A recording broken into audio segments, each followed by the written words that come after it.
안녕하십니까. 전학택 교수입니다. 이번 시간에는 여러분들과 상수도용 양수 설비에 대해서 공부를 하도록 하겠습니다. 자, 먼저 펌프의 용도 및 하수도용 펌프의 특징에 대해서 보도록 하겠습니다. 자, 먼저 여러분들 교재를 보시게 되면 펌프의 용도가 나와 있어요. 그죠? 자, 펌프의 용도에 보시게 되면 첫 번째, 깊은 우물인 경우에서는 수중 모터 펌프 또는 깊은 우물용 펌프를 쓰고 침수 위험이 있는 곳에서는 입축형, 세워져 있는 펌프를 사용합니다. 당연하죠. 자, 그 다음에 수도용 펌프 형식에서 동작 원리와 양수 원리 두 가지로 나타내거든요.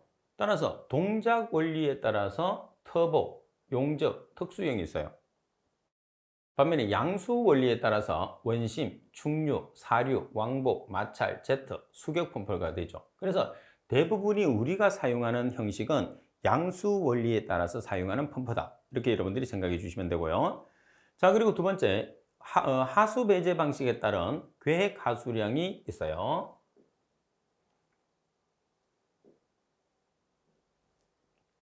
하수 배제 방식인 분류식인 경우, 분류식이라는 것은 오수와 우수를 별도로 처리하는 거죠. 중계 펌프장이나 처리장내 펌프장은 계획시간 최대 오수량을 기준을 하게 됩니다.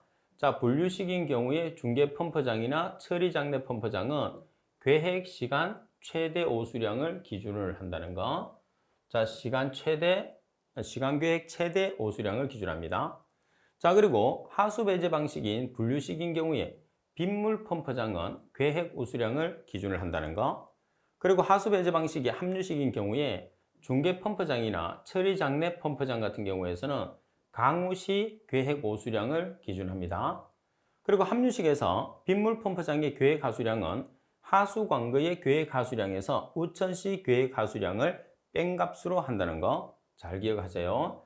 자, 함유식에서 빗물 펌프장의 계획 하수량은 함유 관거 계획 하수량에서 우천시 계획 오수량을 뺀 값을 우리가 나타낸다는 것. 그래서 이 내용을 가지고 문제가 한 번씩 출제될 수가 있어요. 자, 문제를 한번 보겠습니다. 하수도 시설인 펌프장 시설의 설계 하수량에 관한 내용으로 옳은 것은 갑을 함유식에서 빗물 펌프장에서의 계획 하수량은 함유 관거의 계획 하수량에 우천시 계획 오수량을 더한 것으로 한다. 자, 함유식에서 빗물 펌프장의 계획 하수량은 함유 관거의 계획 하수량에서 우천시 계획 오수량을 뺀 것으로 한다. 더한 값으로 하나요? 뺀 값으로 하나요? 뺀 값으로 나타내는 거죠. 따라서 나번이 정답. 자, 상하수도에서 가장 시험에 자주 나오는 내용이 지금 있는 내용이에요. 그래서 여러분들이 비교 회전도라는 식은 이론적인 내용이나 아니면은 여러분들이 계산적인 내용에서 아주 시험에서 매번 나오니까 꼭 기억을 해야 됩니다. 여기서 비교 회전도 NS라는 것은 N이라는 회전 규정수가 있어요. 규정 회전수. 자, 곱하기 Q라는 토출량, H라는 양정이 있습니다. 그래서 Q의 2분의 1승, 그리고 양정의 4분의 3승으로 표시를 해요. 그래서 계산 문제로 사용했을 때 공식이에요. 그러면 이론으로 나타냈을 때도 이 식을 적용해서 여러분들이 문제를 풀어주셔야 됩니다. 자, 먼저 1번에 보면 비교 회전도가 크면 유량이 크면 클수록 저양정이 되는, 저양정이라는 것은 끌어올리는 높이가 낮다는 거죠. 고양정은 끌어올리는 높이가 높다는 거예요. 저양정이 되면 관의 구경이 커져요. 고양정이 되면 관의 구경이 작아져요. 관의 구경이 작으면 작을수록 양정은 높이 끌어올릴 수 있죠. 관의 직경이 크면 클수록 우리가 높게 끌어올릴 수가 없어요. 그건 가장 기본이 됩니다. 자, 따라서 비교 회전도라는 NS가 크면, 자, 보세요. NS가 크면 유량과 어떤 관계가 있죠? 비례 관계. 그래서 유량이 크게 돼요. 유량이 크다는 소리는 유량이 많다는 소리죠. 유량이 많다는 소리는 저양정, 높이 못 끌어올린다는 소리예요. 반면에 유량이 작게 되면 높이 끌어올리는 고양정이 되는 거죠. 자, 그래서 NS가 크면 유량이 비례하기 때문에, NS는 유량에 비례하기 때문에 유량이 크고 저양정 펌프가 되는 거예요.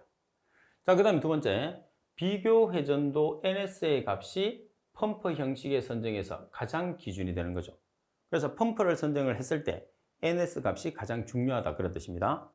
자, 그리고 수량 및 전량정이 같다면, 자, 여기서 수량과 전량정, 수량이 Q, 전량정이 H입니다. 이 두 개가 같다면 뭐의 관계가 있나요? 두 개의 관계가 있죠. 그래서 같다면 회전수가 많을수록, 여기서 회전수, 그죠? 그래서 회전수가, 이게 이제 규정 회전수거든요. 규정 회전수가 많을수록 비교 회전도 NS의 값이 어떻게 돼요? 크게 되죠. 그 이유가 뭐예요? NS라는 비교 회전도와 그리고 N이라는 규정 회전수가 비례 관계가 있죠. 반비례가 아니고 비례 관계가 있으니까 N이 커지면 NS도 커지는 거예요. 자, 그 다음에 네 번째 보시면 비교 회전도가 크면 흡입 성능이 나빠요. 자, 흡입 성능이 나쁘다는 소리는 높이 못 끌어올린다는 소리죠. 왜? 유량이 많기 때문에. 자, 그렇게 됐을 때 발생되는 게 뭐냐면 공동현상이라는 캐비테이션이 생겨요. 그 공동현상이라는 캐비테이션은 관 자체 내에서 에어가 차는 것을 이야기를 합니다. 그래서 에어가 차는 것은 흡입 성능이 나빴을 때, 다시 말해서 NS가 커지면서 유량이 증가하게 되면 공동현상이 생긴다, 이렇게 보시면 돼요.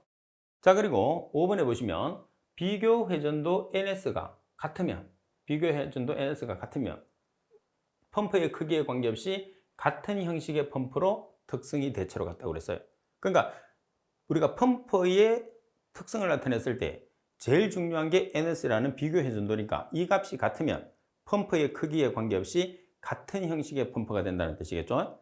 자, 그리고 6번에 보면 비교 회전도라는 NS가 크면 양수량은 크고 양정은 낮다. 다시 말해서 양수량 Q에는 비례하고 양정 H에는 반비례하죠. Q에는 비례하고 H는 반비례. 그리고 7번 비교 회전도는 충류 펌프가 터빈 펌프에 비해서 높다. 그리고 펌프는 비교 회전도의 값에 따라서 그 형식이 변한다고 그랬어요. 그래서 여기서는 7번을 제외한 나머지는 이 공식 한 개를 가지고 정리를 할 수 있어요. 그만큼 중요한 거죠. 그래서 이 공식은 계산상에서도 중요하고 지금처럼 이론 문제를 맞췄을 때도 중요하기 때문에 꼭 숙지를 하고 계셔야 됩니다. 시험 문제에서도 아주 잘 나옵니다. 자, 문제 2번. 비교 회전도 NS에 대한 설명으로 옳지 않은 것은 펌프는 NS의 값에 따라서 그 형식이 변한다. 맞습니다. NS가 같으면 펌프의 크기에 관계없이 같은 형식의 펌프라고 보시면 돼요. 그죠? 그 다음 수량과 전량정이 같다면 NS와 N은 비례 관계가 있죠? 따라서 회전수가 많을수록, 회전수가 N이에요. 회전수가 많을수록 NS가 어떻게 되죠? 커지죠. 비례하니까. 일반적으로 NS가 적으면 유량이 큰 저양정 펌프가 된다고 그랬어요. NS하고 유량은 어때요? 비례 관계가 있어요. 만약에 NS가 작아진다고 하면 뭐가 커지죠? 양정이 커지죠. 고양정이 되는 거죠. 저양정이 되는 게 아니라. 따라서 NS가 적으면 유량이 작은 고양정이 된다, 이렇게 돼야 되겠죠. 그래서 이론상으로는 NS가 크면 유량이 크고 저양정이 된다고 했고, 반면에 여기서처럼 NS가 적으면 유량이 적은 고양정 펌프가 된다, 이렇게 표현을 해야 됩니다. 그죠? 그래서 정답은 라번. 아무튼 비교 현전도에 대한 문제는 아주 시험에 잘 나오기 때문에 여러분들이 꼭 숙지를 해야 됩니다. 자, 그리고 펌프의 종류를 보겠습니다. 자, 펌프의 종류를 여러분들이 암기를 했을 때는 가장 기본적으로 양정, 구경, 그리고 비교 회전도, 이 세 가지는 꼭 기억을 해야 돼요. 그리고 값이 딱 들어맞지는 않습니다. 비슷한 것들을 설명을 해서 찾는. 그래서 이 세 가지를 기억을 안 하면 찾을 수가 없어요. 자, 먼저 충류 펌프는 전량정, 물을 끌어올릴 수 있는 높이가 5m 이하. 그리고 펌프의 구경은 400mm 이상. 그리고 비교 회전도는 1100에서 2000rpm. 반드시 기억을 해야 돼. 이게 제일 중요한 거죠. 자, 그리고 흡입 성능이 낮고 효율 폭이 좁습니다. 그 다음에 규정 양정의 130% 이상이 되면 소음 및 진동이 발생한다는 것. 근데 펌프의 가장 기본적인 성질이 전양정, 펌프의 구경, 비교 회전도이기 때문에 이 세 가지를 놓고 문제를 푸는 게 제일 중요해요. 자, 문제 3번. 펌프의 형식 중에서 배인의 양력 작용에 의해서 임펠러 내에 물의 압력 및 속도 에너지를 주고 가이드 배인으로 속도 에너지의 일부를 압력으로 변환시켜서 양수 작용을 하는 펌프는, 자, 이 내용하고는 조금 다르게 문제를 했는데 충류 펌프에 대한 설명이 됩니다.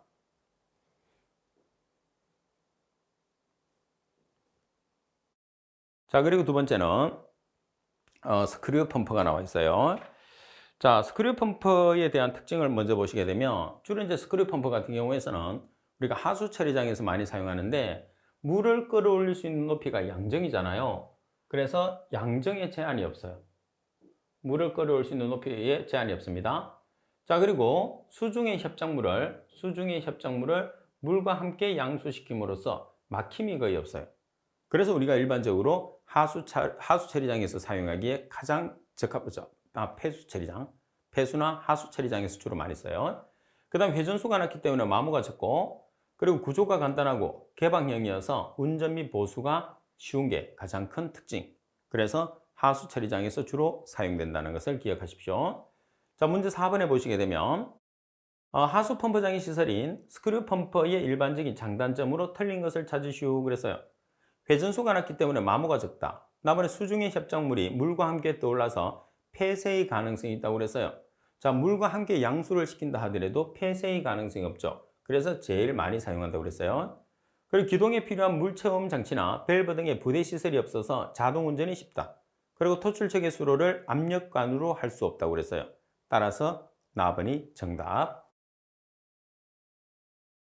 자, 그리고 사류 펌프입니다. 자, 사류 펌프의 특징을 여러분들이 보시면 물을 끌어올릴 수 있는 전장정이 3에서 6m입니다. 그리고 펌프의 구경은 200mm 이상, 그리고 비교 회전도는 700에서 1200 rpm 정도가 되죠. 자, 사류 펌프의 특징으로 보시게 되면 주로 우수용 펌프로 주로 많이 사용하는 게 특징이다. 이렇게 보시면 됩니다. 왜 이제 우수용 펌프로 많이 쓰느냐면 우수용, 빗물이죠. 그래서 수위 변동이 상당히 커요.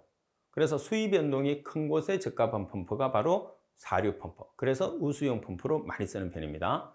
자, 문제 5번에 보면 하수도에 사용되는 펌프 형식 중에서 전장정이 3에서 12m일 때 적용되고, 그리고 펌프의 구경이 400mm 이상을 표준으로 하며 양정 변화에 대해서 수량의 변동이 적고 또 수량 변동에 대해서 동력 변화도 적으므로 우수용 펌프 등 수위 변동이 큰 곳에 적합한 것은, 자, 일단 전장정이 3에서 12m, 그리고 펌프의 구경이 400mm 이상, 그리고 우수용 펌프로 사용이 되고 수위 변동이 큰 곳에 사용이 된다고 그랬어요.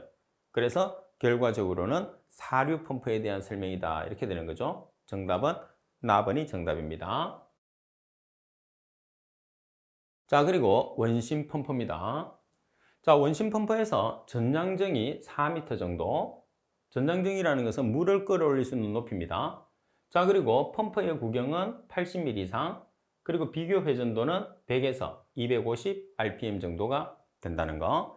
자, 그래서 여러분들이 비교 회전도를 반드시 비교를 해놔야 돼요. 펌프의 형식을 결정하는 가장 중요한 요소이기 때문에. 따라서 비교 회전도의 값을 보면 충류 펌프가 제일 크죠. 1100에서 2000. 그리고 사류 펌프가 두 번째 700에서 1200. 그리고 원심 펌프가 100에서 250 rpm 정도가 됩니다. 그리고 지금 우리가 계산하고 있는 상하수도 계획에서 제일 중요한 공식이 바로 이 공식이에요. 비교 회전도 공식입니다. 그만큼 펌프의 형식을 결정하기 때문에 중요할 수밖에 없고, 그리고 여러분들 시험에서 가장 많이 나올 수 있는 식이기 때문에 반드시 기억해야 돼요. 매번 출제합니다. 왜? 상하수도에서는 낼 게 뻔해요. 항상 나오던 계산하는 문제, 이론 문제가 나오기 때문에 새롭게 출제되는 문제는 거의 한두 문제가 나오면 많이 나올 정도입니다.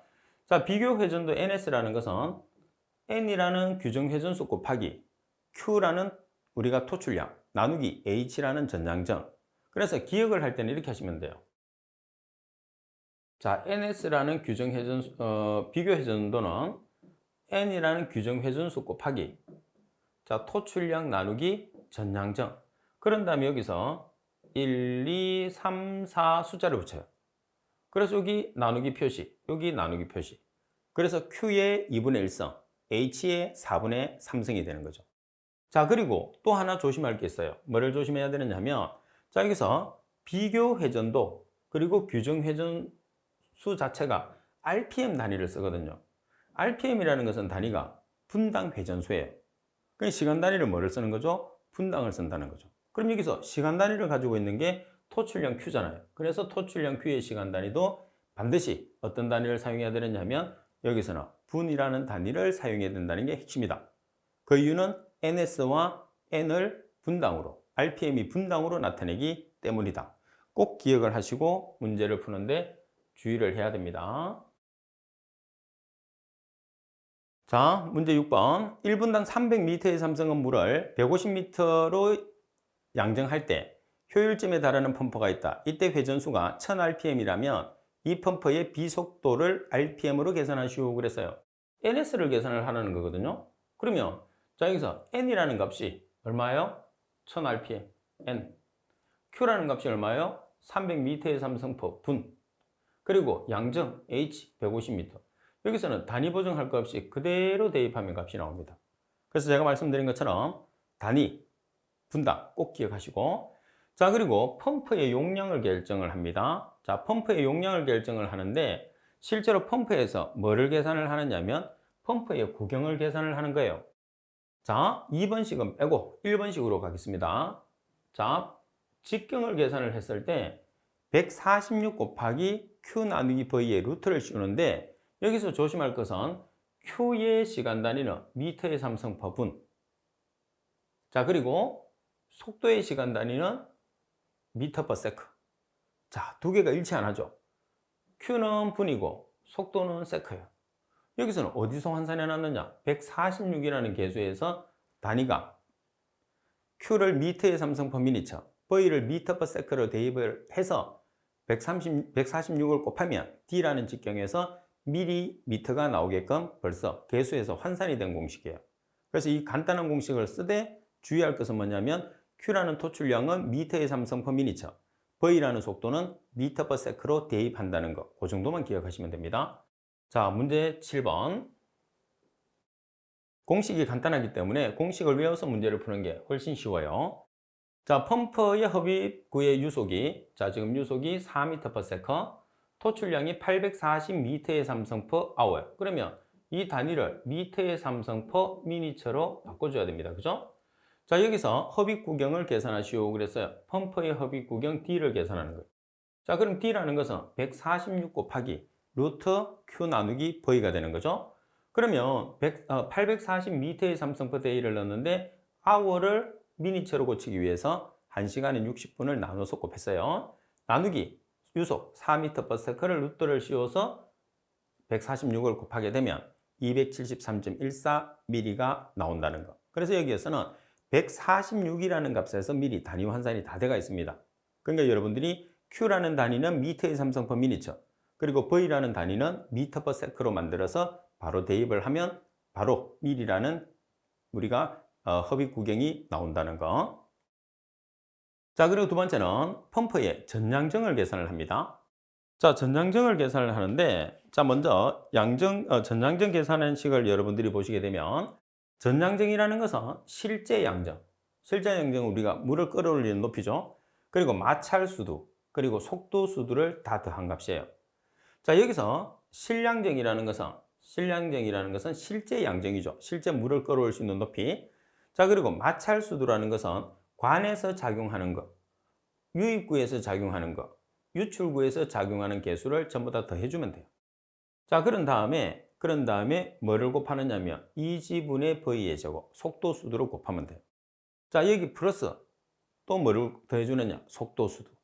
그래서 실량정이라는 것은 말 그대로 실량정, 마찰 수도라는 것은 우리가 관에서 작용하는 수도값, 유입구에서 작용하는 수도값, 유출구에서 작용하는 수도값을 다 더해서 2지분의 V의 제곱을 곱해주시면 돼요. 자, 그리고 속도 수도는 말 그대로 2지분의 V의 제곱으로 나타내는 거죠. 자, 그러면 여기서 마찰 수도라는 것은 뭐냐면, 자, 마찰 수도라는 것은 유입 손실 수도, 유출 손실 수도, 관마찰 손실 수도거든요. 그럼 유입 손실 수도는 유입구니까 Fi 곱하기 2지분의 V의 제곱으로 표현하고, 자, 유출 손실 수도는 F0 곱하기 2지분의 V의 제곱, 그리고 관에서 작용하는 손실 수도는 F 곱하기 D분의 L 곱하기 2지분의 V의 제곱이에요. 그래서 공통으로 2지분의 V의 제곱이 들어가거든요. 따라서 Fi, F0, F 곱하기 D분의 L을 더해요. 그런 다음에 2지분의 V의 제곱을 해주는 거죠. 자, 그리고 속도 수도는 말 그대로 2지분의 V의 제곱이에요. 그래서 조금 전에 우리가 전량정을 계산을 했을 때 실량정 플러스 각종 마찰 손실 수도 요 값, 그 다음에 플러스 속도 수도로 하는 거예요. 자, 그리고 하나의 문제로 출제될 수 있는 게 2번에 보면 다르시 웨이스피치의 공식이 있거든요. 그래서 다르시 웨이스피치의 공식에 의해서 마찰 손실 수도, 관마찰 손실 수도를 계산하는데, 자, 여기서 F라는 것은 마찰 계수, L이라는 것은 길이, D라는 것은 직경, V는 속도의 제곱, G는 중력 가속도의 값으로 표현을 해서 간단하게 우리가 손실 수도를 계산하는 문제가 나올 수가 있다는 거죠. 자, 그러면 여러분들, 자, 손실 수도를 보시게 되면 지금 유입 손실 수도 HI가 여기를 나타내는 거고, 그 다음에 유출이라는 것은 떨어지는 부분, 이 부분을 나타내고, 그래서 실제로 유출 손실 수도에서 유입 손실 수도를 뺀 값을 뭐를 하느냐면 실량정이라고 우리가 표현을 합니다. 자, 문제 8번에 보면 상수 관로의 길이가 800m, 내경이 200mm에서 유속이 2m/s로 흐를 때 관마찰 손실 수도를 계산하시오. 단 다르시 웨이스피치 공식을 이용하며 마찰 손실 계수를 0.01을 기준을 하라. 이렇게 문제가 나와 있어요. 그러면 자, 공식에서 우리가 알고 있는 공식에서 대입을 해요. 그럼 F라는 값이 얼마냐 하면 0.02가 마찰 손실 계수 F입니다. 그리고 L이라는 길이가 800m입니다. 그리고 D라는 내경이 200mm니까 0.2m가 되겠죠? 그리고 G는 중력 가속도 9.8m/s의 제곱으로 정해져 있어요. 자, 그리고 속도는 V라는 값이 2m/s 제곱을 취하면 되겠죠? 따라서 계산하시면 HL이라는 손실 수도는 16.33m라는 값이 나오게 됩니다. 자, 그리고 동력 구하는 문제입니다. 자, 펌프에서 우리가 축동력을 계산을 하는데 킬로와트로 계산할 수도 있고 PS로 계산할 수도 있어요. 그 다음에 HP로 계산할 수도 있는데 가장 기본이 되는 게 뭐냐면 킬로와트예요. 자, 그래서 킬로와트 구하는 공식을 여러분들이 외웁시다. 이렇게. 자, 킬로와트 구하는 공식을 외워요. 자, 동력 킬로와트는 R이라는 물의 비중량 1000kg/m의 삼성, 그리고 Q라는 토출량, 그리고 H는 전량정 나누기 100이 곱하기 효율, 그리고 알파 여율입니다. 여기서 조심할 게 있어요. 뭐냐 하면 Q의 시간단위예요. 왜 Q의 시간단위를 조심해야 되느냐면 100이라는 개수가 시간단위를 가지고 있어요. 보시다시피 1kW는 102kg/ms라는 단위를 가지고 있거든요. 그럼 여기서 100이는 우리가 고정이 되어 있는 값이에요. 그래서 Q라는 토출량의 시간 단위를 반드시 세크로 여러분들이 고쳐서 대입을 해야 된다는 게 핵심이죠. 왜? Q의 시간 단위를 킬로와트, 102의 시간 단위로 고쳐주는 게 이 문제의 핵심. 꼭 기억해야 됩니다. 자, 그리고 문제 조건에서 HP로 계산을 하든지 PS로 계산을 하시려고 그러면 공통으로 75의 개수를 쓰거든요. 이 75를 102 대신에 여러분들이 넣어서 사용하시면 HP나 PS도 쉽게 계산할 수 있습니다. 그래서 가장 많이 사용하는 기본 공식이 킬로와트 공식을 가장 많이 쓰니까 킬로와트 공식을 기억을 해서 PS나 HP로 계산하시오 그러면 102 대신에 75를 넣고, 자, 그리고 문제를 계산했을 때 제일 조심을 해야 되는 게 Q라고 그랬잖아요. 그래서 Q의 시간 단위를 102가 가지고 있는 시간 단위 세크로 항상 보정을 한다. 이렇게 여러분들이 꼭 기억을 하고 계셔야 됩니다. 아주 중요해요. 팁에 그 내용이 나와 있습니다.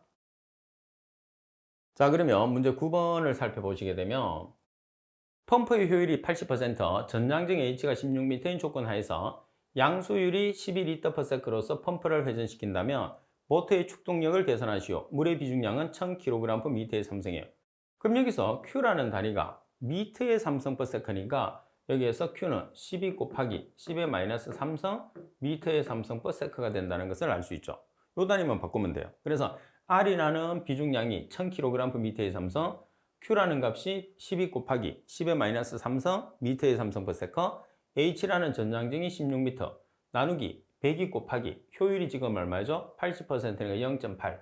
자, 그리고 문제 조건에서 여율이 주어지지 않았어요. 그래서 여율이 주어지지 않았기 때문에 생략. 자, 그러면 2.35라는 킬로와트라는 값이 우리가 알 수가 있다는 거죠. 그래서 여러분들이 문제를 개선했을 때는 가장 중요한 게 뭐냐면 정확하게 기억을 하는 게 중요하다는 거죠.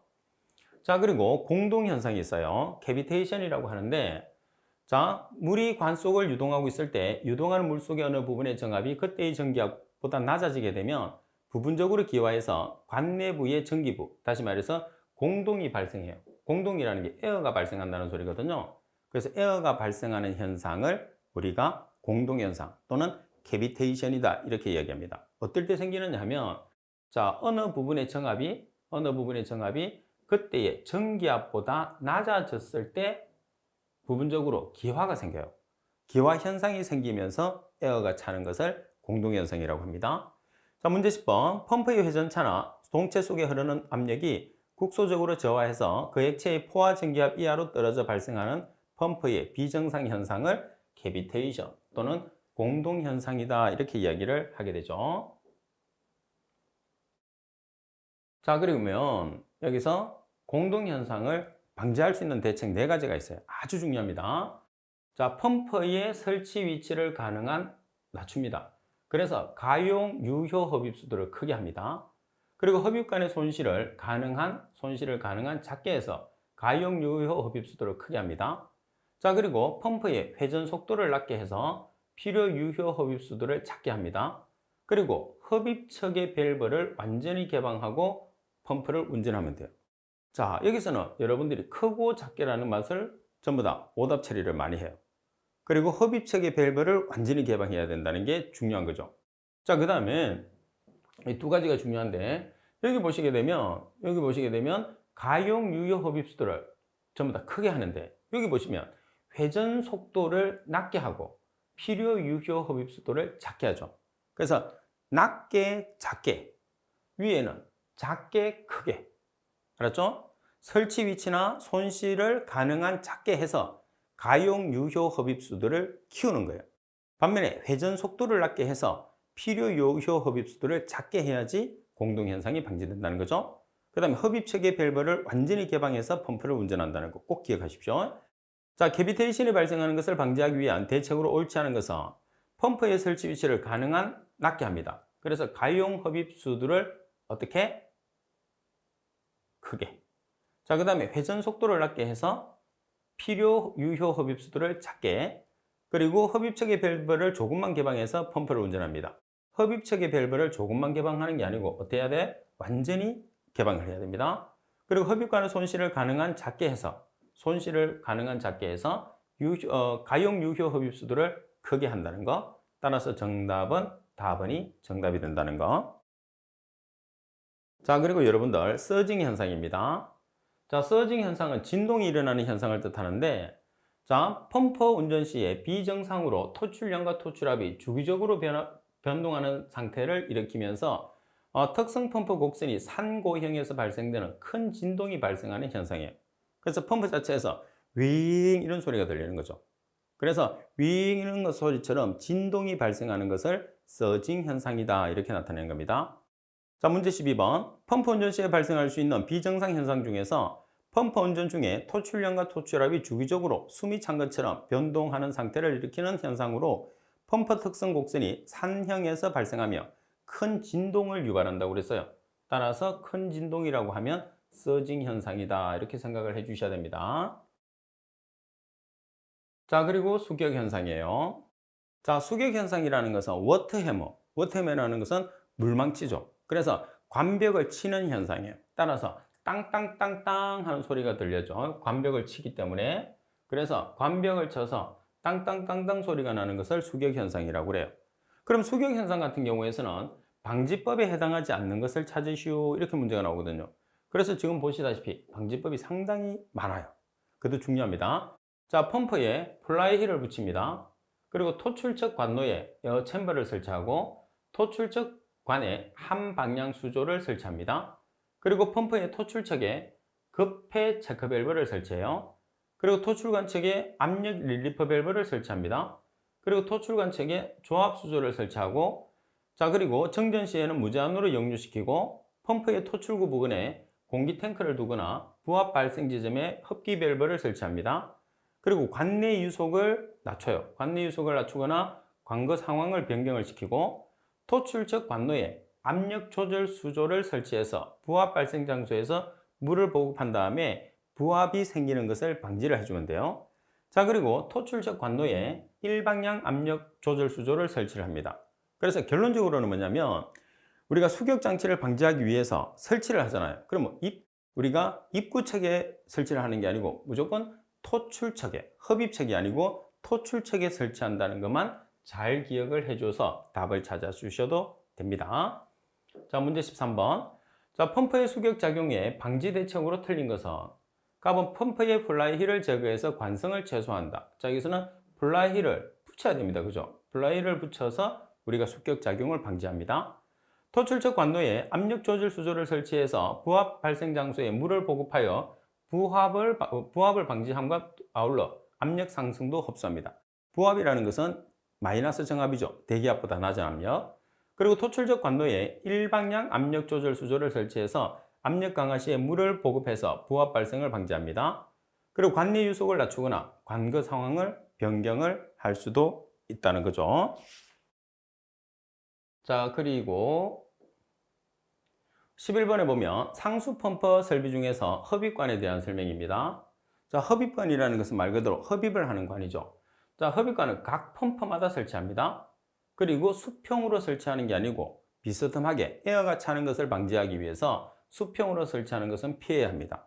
자, 그때 유속은 1.5m/s 이하, 그리고 흡입관과 흡수정 벽체 사이의 거리는 관경 1.5m 이상 정도를 두어야 된다는 게 특징이에요. 그래서 여기서 여러분들이 꼭 기억을 해야 되는 것은 공동현상이나 서징 현상이나 수격작용에 관계되는, 그래서 서징 현상 같은 경우에서는 원인, 반면에 캐비테이션이나 수격작용 같은 경우에서는 방지 대책이 주로 여러분들 시험에 나오니까 반드시 정리를 해 두셔야 됩니다. 자, 그리고 해수를 담수하는 방법이 있죠. 자, 우리가 방지 기술에서도 했던 내용인데, 자, 먼저 해수를 담수화시키는 방법은 크게 두 가지가 있어요. 상변화 방식과 상불변 방식이죠. 상변화 방식이라는 것은 물이, 해수가 액체니까 액체에서 고체로, 액체에서 기체로 만든 다음에 다시 액체로 만드는 것을 뜻하죠. 따라서 상변화 방식에서는 정발법과 결정법이 있습니다. 정발법의 종류는 다당 플래시법, 다중효용법, 전기압축법, 투과기압법, 그리고 결정법은 냉동법, 가스수화물법. 반드시 정리를 해둬야 돼요. 상변화 방식의 종류에는 정발법과 결정법이 있는데 정발법의 종류와 결정법의 종류를 반드시 분류를 하십시오. 자, 문제 1번. 해수 담수화 방법 중에서 정발법에 해당하지 않는 것은, 자, 정발법은 다당 플래시법, 다중효용법, 전기압축법, 투과기압법이에요. 그럼 해당하지 않는 것은 결정법이 되는 가스수화물법이 정답이 되는 거죠. 자, 그리고 상불변 방식. 액체에서 액체로 우리가 담수화를 시키는 방법이죠.